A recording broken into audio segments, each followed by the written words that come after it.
Hello viewers, আসসালামু আলাইকুম। চলুন একটি অঙ্ক দেখা যাক। একটি সংখ্যা ৬৫০ থেকে যত বড়, ৮২০ থেকে তত ছোট, সংখ্যাটি কত? এরকম ম্যাথ আসলেই দেখা যায় অনেকে শর্টকাট পদ্ধতিতে অঙ্কটা করে নেয়। অর্থাৎ এখানে এই ২ টা সংখ্যাকে যোগ করে ২ দ্বারা ভাগ করে অর্থাৎ গড় করে সেই সংখ্যাটিকে বের করে ফেলে।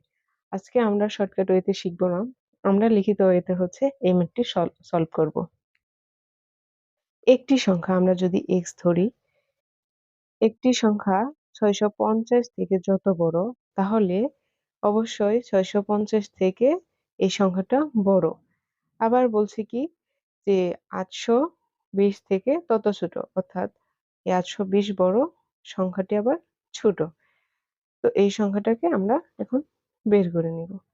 তাহলে আমরা x, এই x টাকে এই পাশে আনবো, তাহলে x এবং যা থাকলো তাই, এবং এই পাশে মাইনাস ৬৫০ কে এই পাশে যোগ করে দিব, অর্থাৎ এটা পক্ষান্তর করে নিব। তারপর 2x, আর এটাকে যোগ করলে ১৪৭০।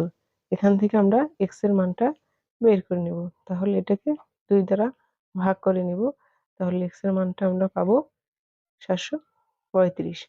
অর্থাৎ এই সংখ্যাটি ৭৩৫। তো আমরা শর্টকাট পদ্ধতিতে না শিখে আমরা অঙ্কের বেসিকটা বুঝে অঙ্ক সলভ করব।